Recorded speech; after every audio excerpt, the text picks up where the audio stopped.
Hey, this is Mr. Willis, going to give you a couple tips on what to do if you see something like this right here. Use a Google image search. First of all, the easiest way to get to that is to open up a brand new tab. So up at the top of your screen, as long as you have Chrome open, you can hit the plus. You've got a new tab with your Google search right there in front of you.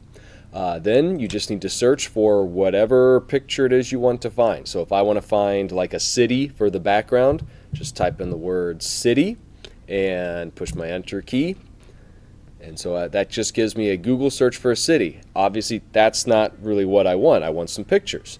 So I'm going to look up at the top here, click on the word images, and now I'm looking at a bunch of pictures of different cities. Now, of course, if you're wanting a certain city, like London, Vancouver, or something, you can always include that when you're typing it in your Google search. Get as specific as you need to be.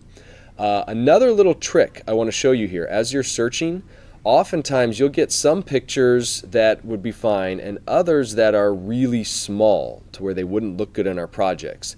You can always tell by waving your mouse over a picture and you see these numbers that appear in the bottom corner. So something like this, 3,400 by 1,858, that's good. Nice big numbers. You usually want something at least over 1,000.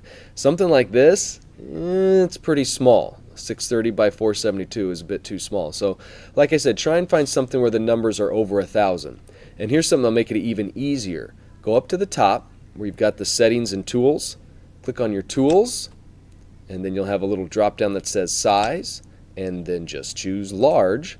And this will filter out a lot of the smaller pictures so that now you're noticing as I'm waving my mouse over, pretty much all of these have at least one of the numbers over 1,000. So I've got lots of nice big pictures here that should work well.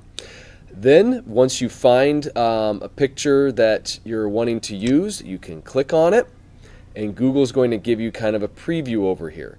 Now you might notice this one looked a little fuzzy at first, right? That's because it was trying to load up. So you want to make sure it has a second to load up. And if you decide that this is the one you want, then the easiest way to download it, to use it in Photoshop or Adobe Premiere or any of those other things that we use, is put your mouse on this bigger version of the picture, not the little thumbnail here, over here on the big version. Then you're going to do a right click, so remember your other mouse button, the one you usually don't mess with, and choose Save Image As. Don't confuse it. There's like Save Link As, Copy Link, Copy Image. For this, we want Save Image As.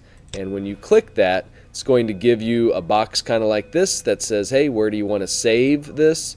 For the most part, we usually want to be in the downloads. Okay, so you want this to say downloads up here or downloads on the side. If this isn't looking right, call me over. I'll help. Not a big deal. Make sure it has a name that makes sense. So this one says New York Skyline Modern City. That works, so I'll leave it alone. And then just push save.